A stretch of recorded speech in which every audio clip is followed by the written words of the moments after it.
Electronics is in my DNA. My late father was a pioneer of the electronic industry. And I think he was, way ahead of his time in terms of the innovative products that he launched. I think we used to import almost 90% of our mobile phones which were sold in the country. Yeah. And now almost 100% of the phones sold in the domestic market are made in the domestic market. But even after having come a long way, I would say that this journey has just begun. This is just the tip of the iceberg. We need to skill a large number of people, right? You've seen what the Apple ecosystem has done in our neighbor, right?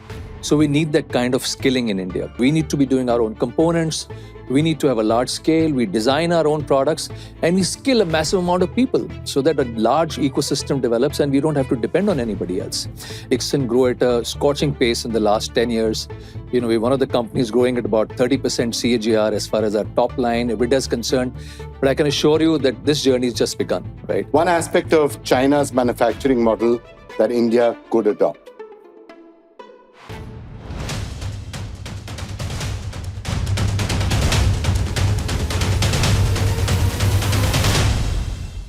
Hey everyone, this is the India Story podcast, where we've been taking a look, of course, at the India story, how it's panning out, the past, present, and the future. And increasingly, a lot of people are really excited about the fact that the future of the India story may have a lot more in manufacturing than has been the case so far. And it's a great pleasure now to be joined by one of the people who's really driving that entire shift, the India manufacturing story. Sunil Vachani, the executive chairperson of Dixon Technologies. Great to have you with us. I've heard you sometimes described as running the Foxconn of India, and it probably infuriates you because you say my valuation is 100 PE while Foxconn is 12 or 18. They should be called the Dixon of India, right? Yeah, thank you, Vikram, for having me on the show. Yeah, I think a lot of people ask me that, are you the Foxconn of India? So I tell them that, look, Foxconn is a great company. And we admire for what they've done. But Dixon is unique in its way, in our culture and in what we do. And I look forward to the day when, Taiwanese companies Taiwanese government tells the companies that we want you to be the Dixon of Taiwan. So I think that's the day we look forward to. Right. And hopefully that happens soon. So, the question that all of you are going to be asking, saying Dixon in manufacturing, but I haven't seen Dixon out there. I haven't seen the Dixon brand. What is it? I assure you, everybody in the government, everybody in the industry knows exactly what Dixon is. But if you haven't seen that brand in the shop floor, it's for a very particular reason, because Dixon is the brand behind the brand. That's your tagline, right? That's our tagline, yeah. Maybe you want to just take people through what your philosophy is and what you actually do. Yeah. So, we are as you rightly said, we are the brand behind the brands. And we manufacture products as an EMS company where you offer electronic manufacturing purely as a service. And we also design our own products, but again, which we give to brands. So we don't have our own brand. And for me, that's kind of cast in stone that we are not going to be getting into branding. And the whole point being, Vikram, that we don't want to be in a position where we are competing with the customers, right? Because the whole philosophy of the company is that you need the customers to trust you. Because once they trust you, how fast you could grow, it'll be unimaginable. And I don't think your customers can really trust you if you're really competing with them in the marketplace. That's point number one. Number two, I think, I think the time has come for specialization. You've seen large global companies just focusing on branding, R&D, and distribution, and leaving out the manufacturing to companies like us. And I think I see that happening more and more in the future. And a lot of the brands which earlier were not doing any outsourcing, which had their manufacturing in-house, are completely getting out of it. And I think if I look at it, our own history, right, and I tell my people, that in life, the decisions of what not to do are sometimes more important than the decisions of what you have to do, right? And I recall our own story sometime back, wherein I decided that, I want to get into branding myself. And this is I'm talking about maybe about 17, 18 years back. And we relaunched our own brand.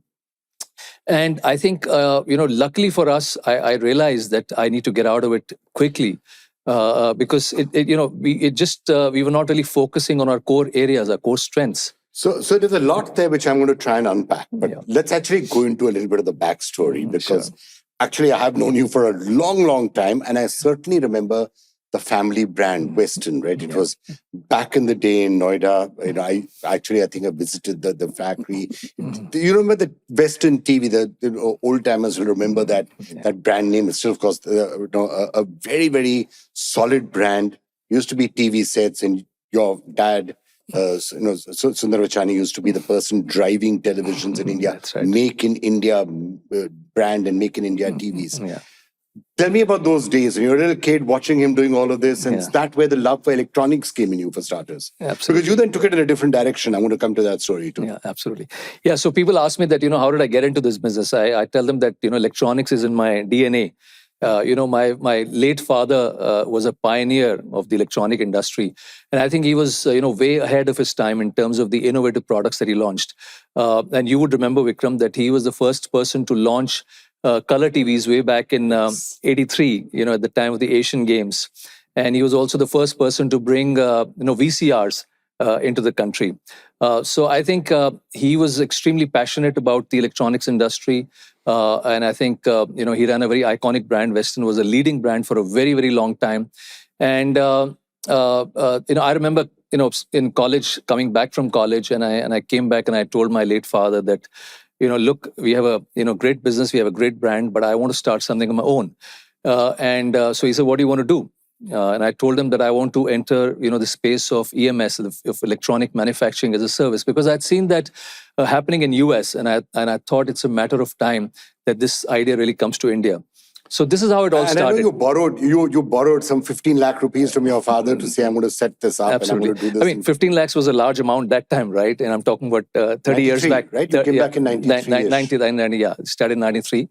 So it was a large amount. And I think full credit to him for trusting, someone at that age with that kind of money. But, and I think that's how it panned out. It was great. But before I start asking you about EMS and what it actually does, I'm just, again, trying to think of that decision process, because frankly, he did do it, right? Sunil Vachani did do it. He created Western. I still remember the time when, in fact, I remember that conversation happening where he said, why on earth would you buy a German color TV? I remember him telling my father, why would you buy a German color TV or a Japanese color TV? You're going to buy an Indian color TV, and here it is. And I remember seeing that TV and saying, that's fantastic. Yeah. That pride must have been there in you at all. So you never thought, I actually want to do this also, just keep building that brand out. Yeah. So I think, when I came back, we had a joint family business, right? There were a lot of family members in the same business. And I think, what happens in a typical joint family business is that, everyone is responsible and really no one is responsible, right? You know how it works. So I was a little skeptical about joining the family business because I thought that, I wouldn't be able to really make an impact. Because I wouldn't have been really responsible and accountable for really the bottom line. And that's how the idea came, of starting Dixon. But at the end of the day, I think what's really common between me and my late father, I think, is that passion about making in India.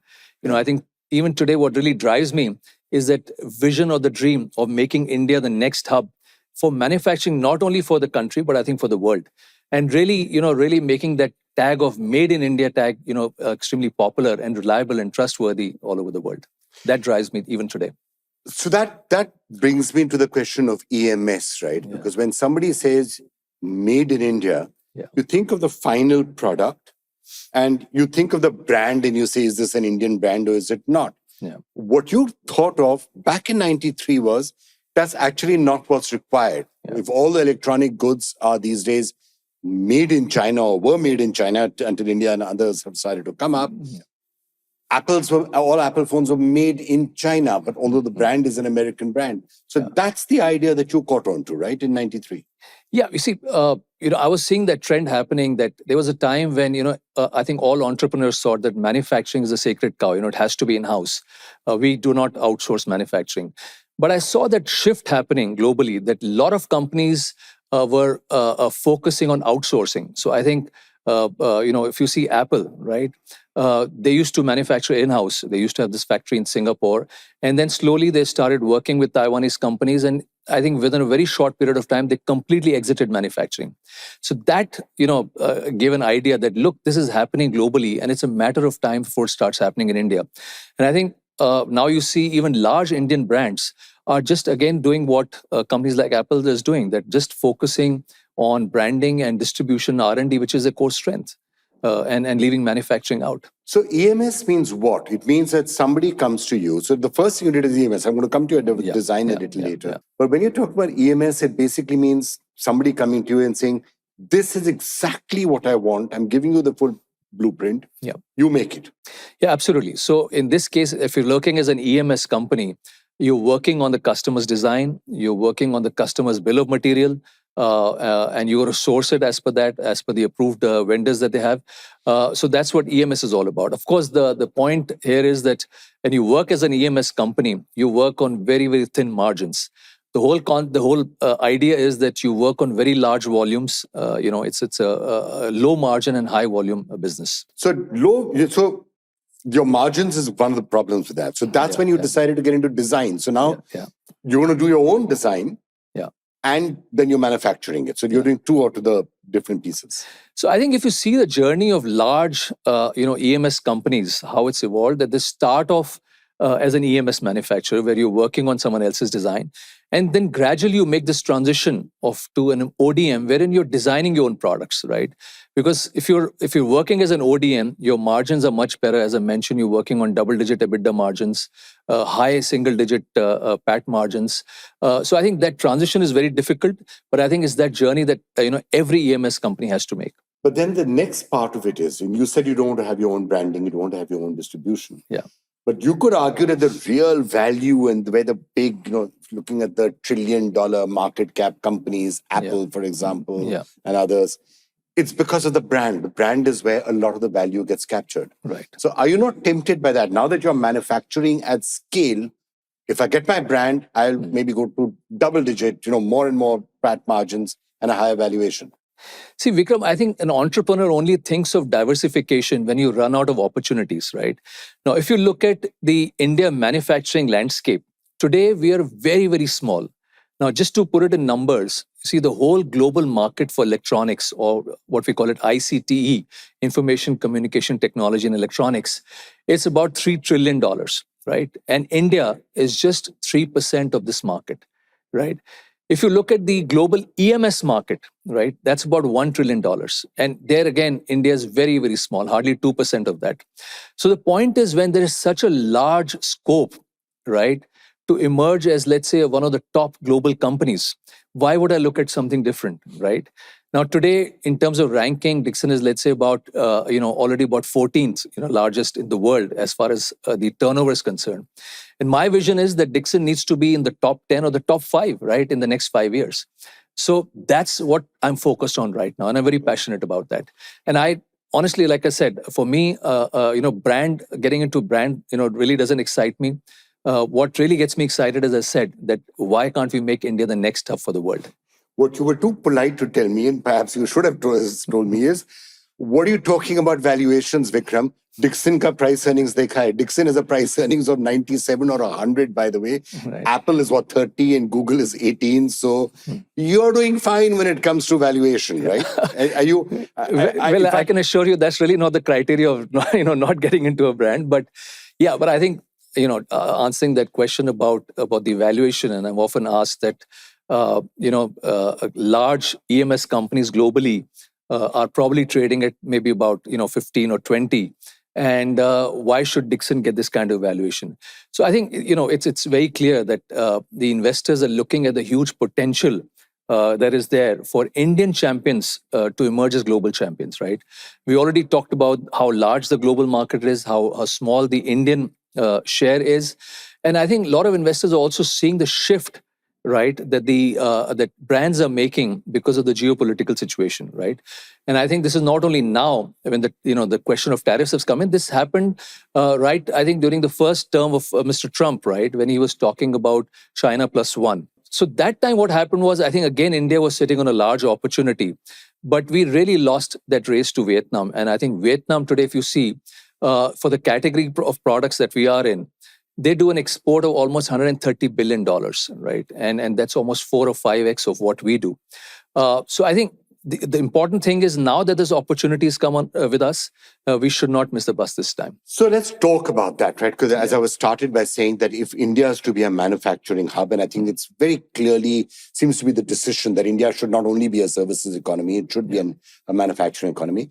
A lot of people are talking about electronics. Sure. Apple's shifting of a lot of its production of its iPhones and other devices to India has really triggered that as an item of conversation across the world. So let's just talk about that aspect of the India story. What has been happening here and why are people now talking about India as a electronic manufacturer? Sure. So Vikram, I'll tell you an interesting incident behind this. I remember when I was just starting off this business, right?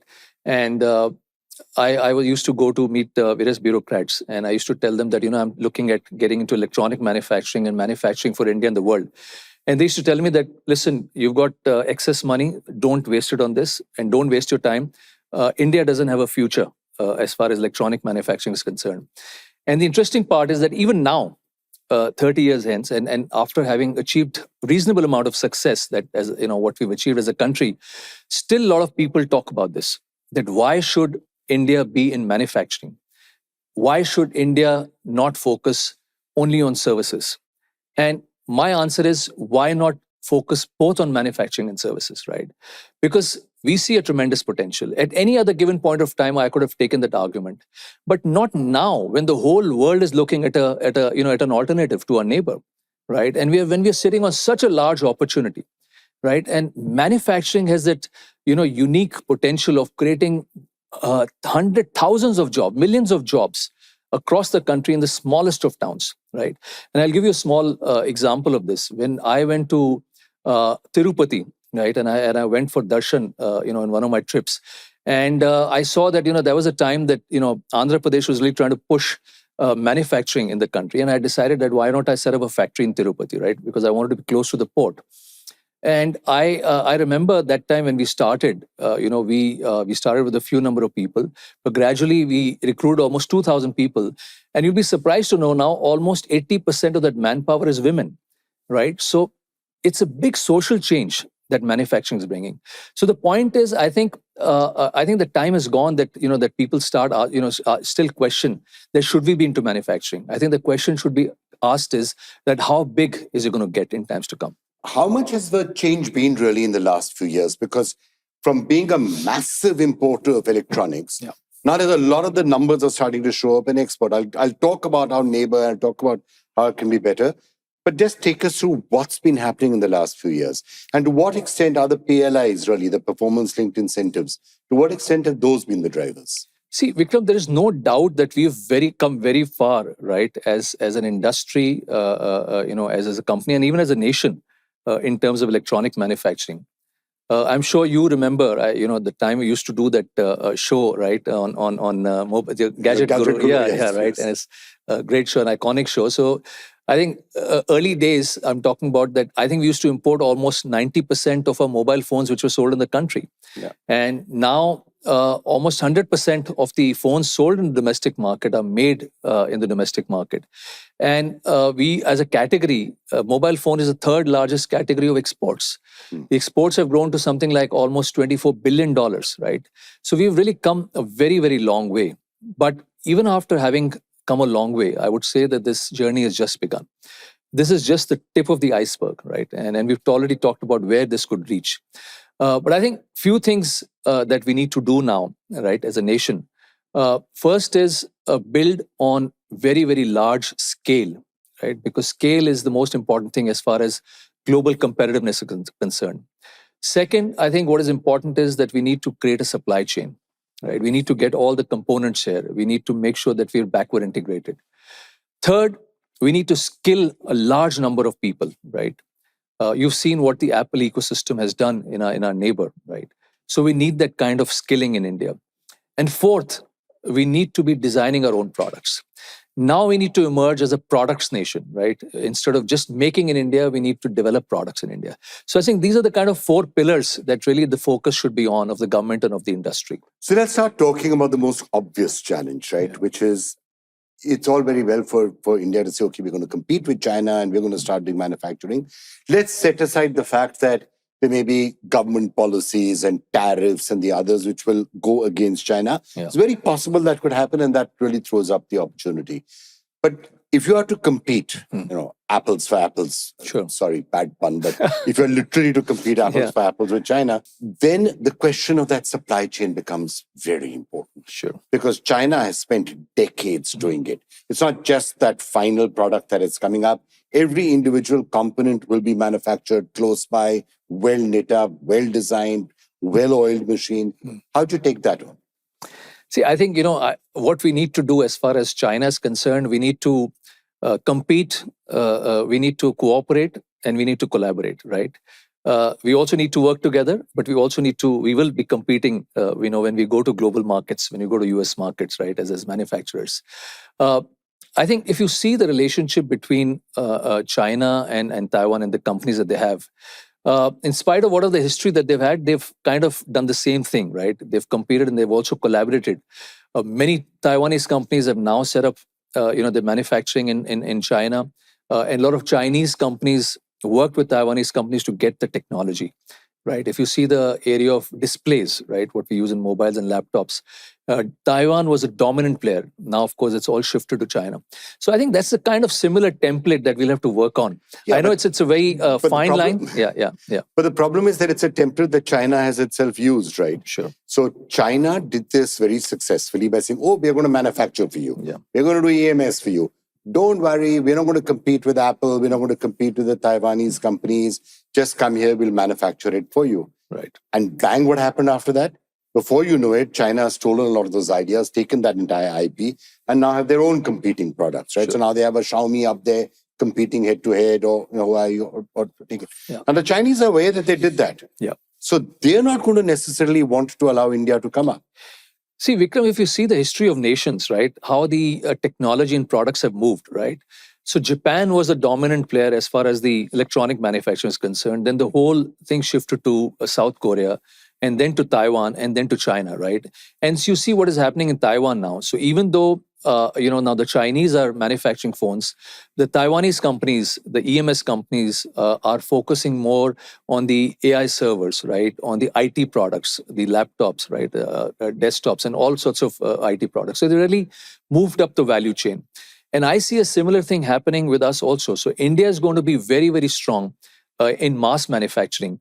And maybe I see our neighbors moving to more value-added manufacturing, right? And that's a trend that I see happening in the next 5-10 years.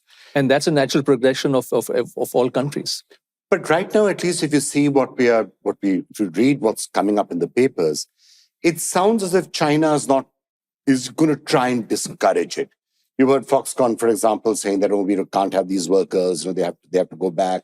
There's some talk about the components that cannot be supplied to India. There's talk about rare earth.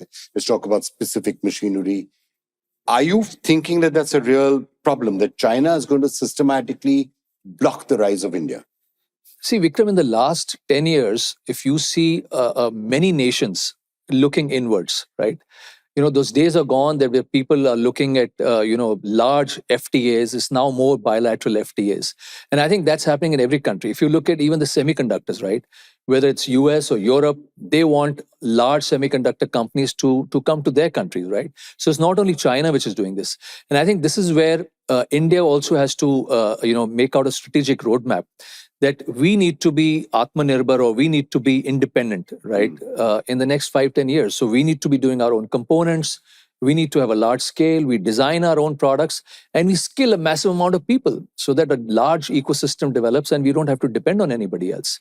And I think, the steps that are being taken by the government are in the right direction, right? And I think this is one time where the industry and the government are completely aligned on what needs to be done. And I think a roadmap is there in place for doing that. And that's something which you specifically are also doing, right, as Dixon, because you've done some of those JVs. You're looking at the backward integration. You're looking, for example, at displays. You're looking at, fingerprint scanners, and you made acquisitions specifically to enable you to do that. Just describe that vision. What are you trying to build here? Sure. So if you see our profile, maybe about 15 years back, we as a company were dependent on just one product category.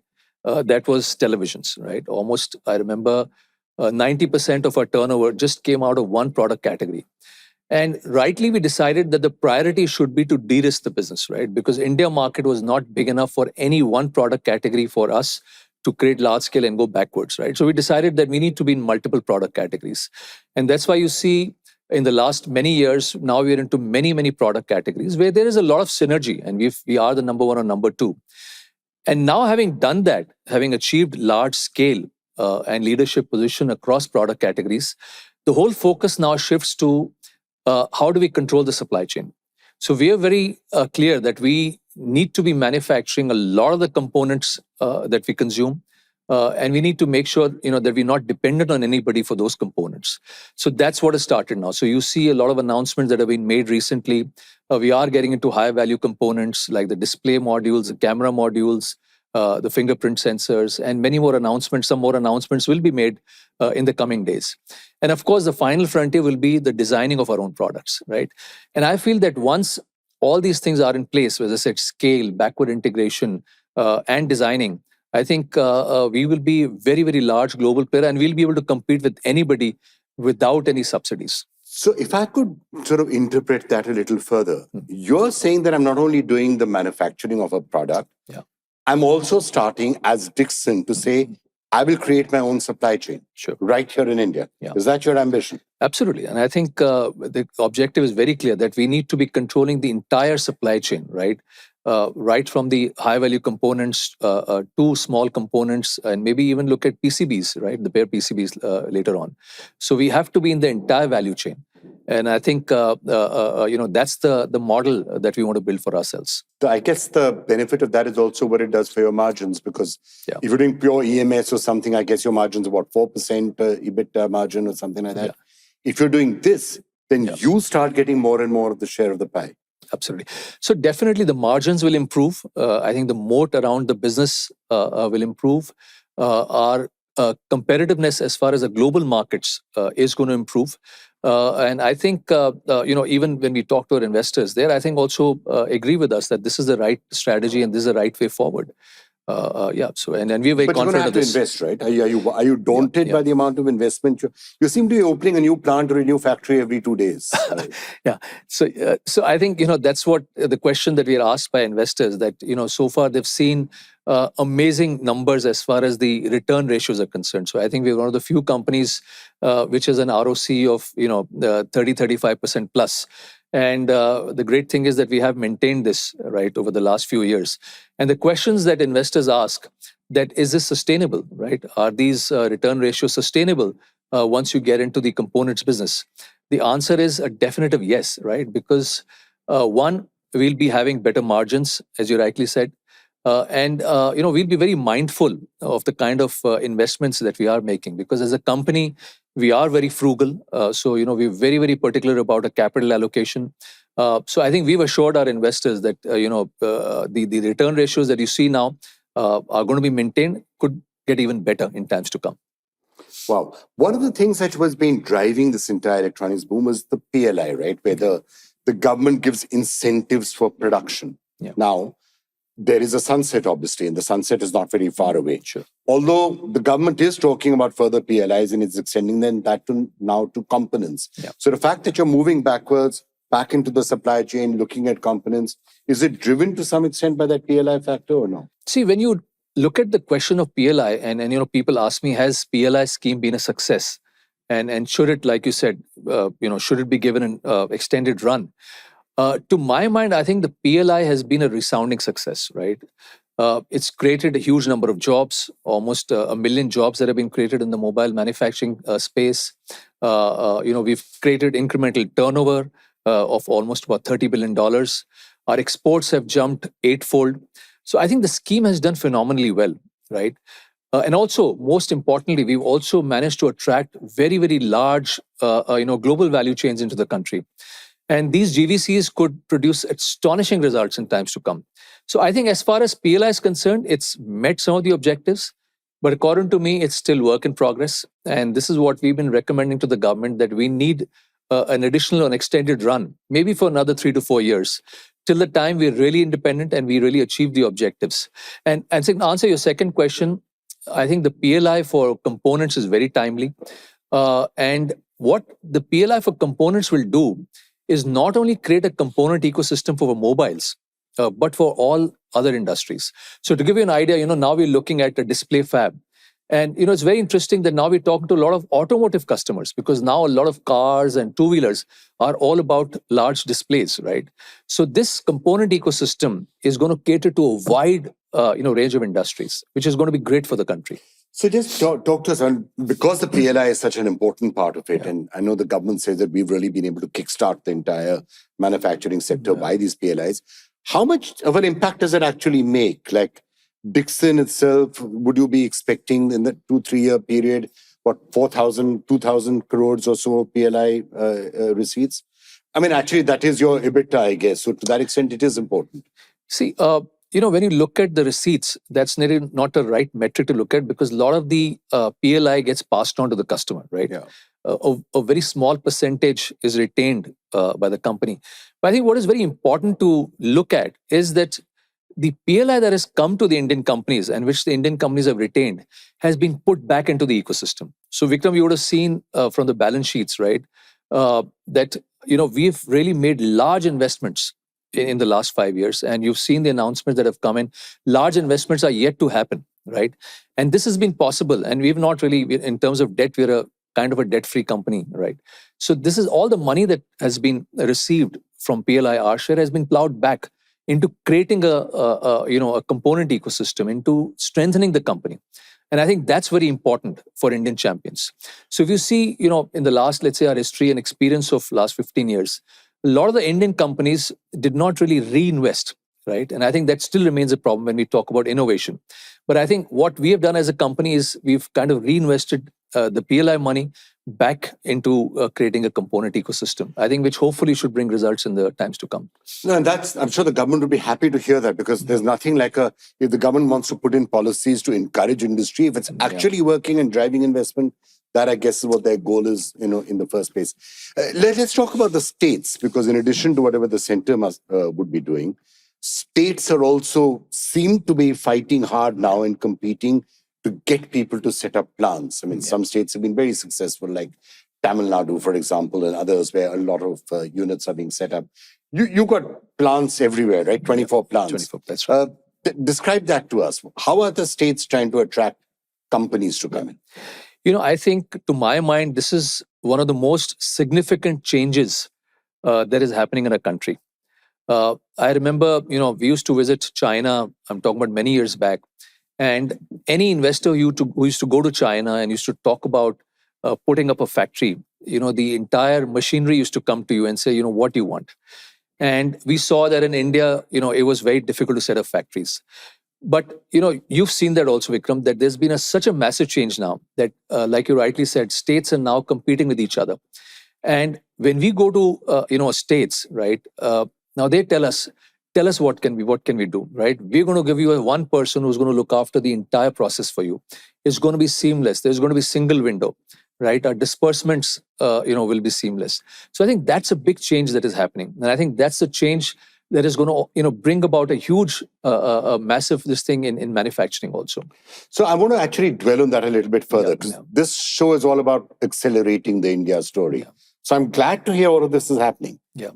What parts of the problem have been fixed and what are not fixed? So things like infrastructure must be a lot easier. I mean, you're not necessarily scratching your head and saying, how am I going to take my products on potholed roads to the ports? Ports have come up, airports are much better. Power cuts would not be a concern, I assume. Or are they? Yeah. Well, power, I think now there's availability of power and also at reasonable rates. Yeah. But still in some states is a problem. Yeah. But so where's the shoe biting? What is a fix? Yeah. What is a solved problem? What is not solved? Yeah. So I think when we, look at the pillars that I talked about, right? One of the pillars is creating large scale. And I think that's a big problem as far as our MSMEs are concerned, right? So today, when we think of a lot of us, whether it's large companies or MSMEs, when we look at setting up our plants, the first thing that comes to mind is that should we create a capacity to cater just to 5% of the domestic market, right? But I think those days are gone now. I think the plants that you set up now have to be mega factories which can compete in the world. And that's where one of the problems is. And the problem is the land acquisition, right? Today, a lot of the states are looking at land as a profit center. Whereas if you compare to our northern neighbors and our other countries that we're competing with, land is given almost for free, right? And today, if you set up a factory, you need a size. If you're looking at a decent size, you need a large tracts of land. And if you're going to spend huge amounts of money on the land cost, your projects become unviable. So I think this time has come that the states start looking at using land as a promotion rather than as a profit center. Has that started to happen? Because you got factories everywhere. We keep hearing anecdotal stories that, in Tamil Nadu or elsewhere, you go to them and they say, don't worry, we will arrange the land for you. Or, that competition is happening. Absolutely. Has it become easier or no?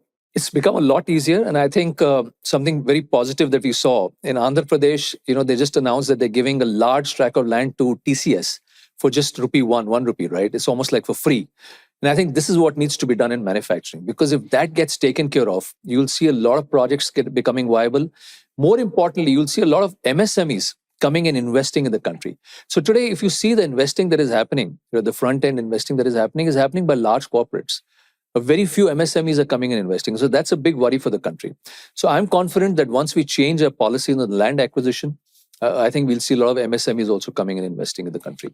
The fact that a large number of global companies are now coming in and setting up, the fact that, for example, Foxconn is coming in, setting up its plants here, maybe the Taiwanese also realize that we don't know what's going to happen in China, we need to do that. Yeah. Is that competition for you, or is that good news for you? Because in a sense, if a lot of people are setting up factories and that you get a skill base, you get, you get the supply chains coming up, all those things happen.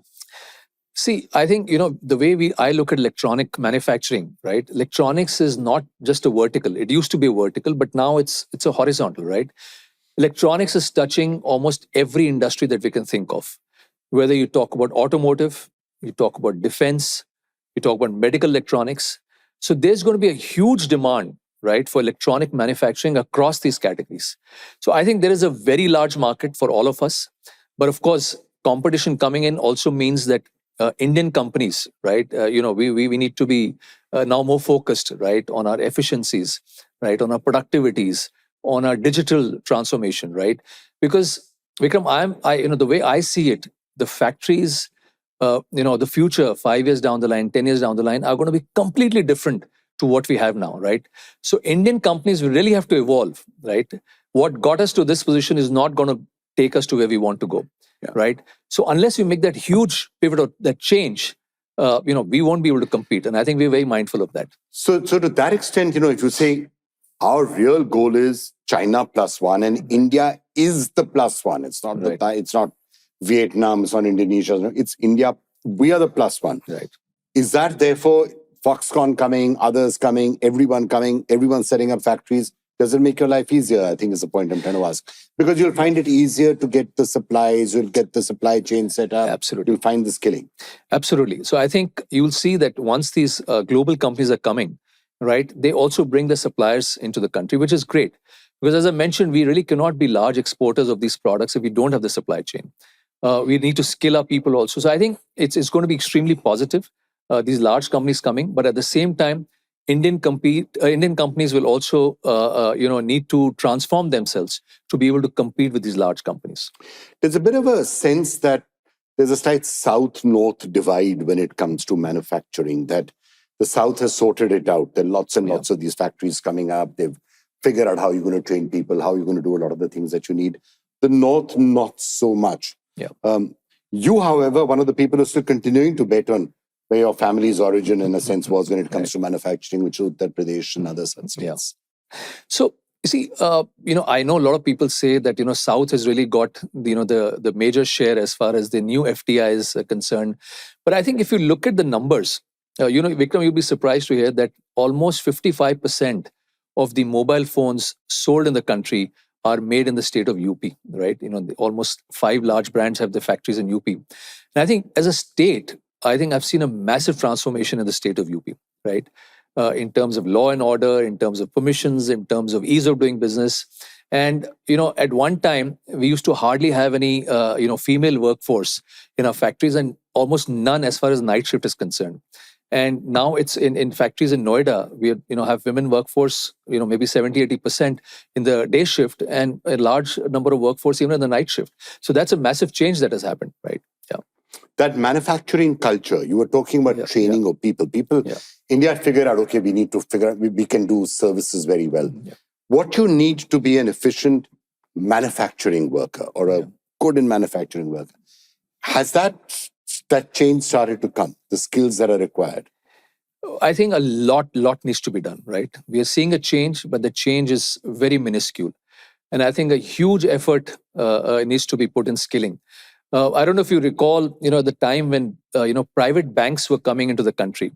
And we saw that there was a sudden huge demand, for bankers in the country and banks like ICICI, many private banks. And we saw that there was a huge collaboration, right, between the private sector, companies like NIIT, training large number of employees for banking industry. So I think similar effort is required in our industry, where the government and industry need to collaborate. Private sector needs to step up their efforts in setting up centers of excellence. We need to work with academia to ensure that we change the curriculum as far as the colleges are concerned. So a lot needs to be done. And I think really the private sector needs to take the lead in this. All right. Looking at what are you telling your investors right now about your revenues have been mounting, growing really, really fast. When you're giving them the story of what they should expect from you in the next 1 year, 2 years, 3 years, what is it? So we tell all of them, look, this journey has just begun, right? You might have seen, Dixon grow at a scorching pace in the last 10 years. We're one of the companies growing at about 30% CAGR as far as our top line, EBITDA is concerned. But I can assure you that this journey has just begun, right?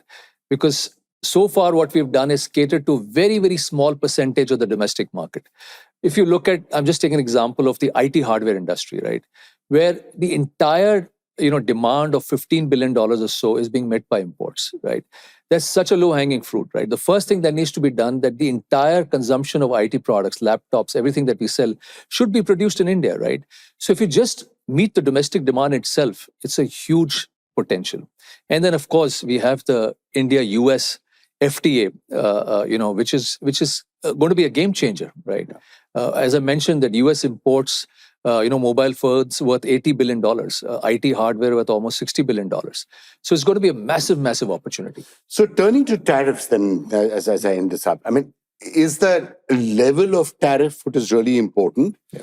Or the fact that the tariffs on Indian products should be lower than whatever it is in China and in competitors like Vietnam? Vikram, I'm not looking at tariff rates per se, right? That this country is at this rate or that rate. The bigger picture that you need to see, that every large brand, every country, and this conversation has been happening in every major boardrooms across the world, that how do we look at an alternative to our neighbor, right? And I think that's the thought which you need to hold on to, that it's just a matter of time that India will emerge as the next hub of manufacturing. And if that happens, even a small percentage of the demand shifts to India, it'll be a massive, massive change. We want to be able to set up enough factories to cater to the demand.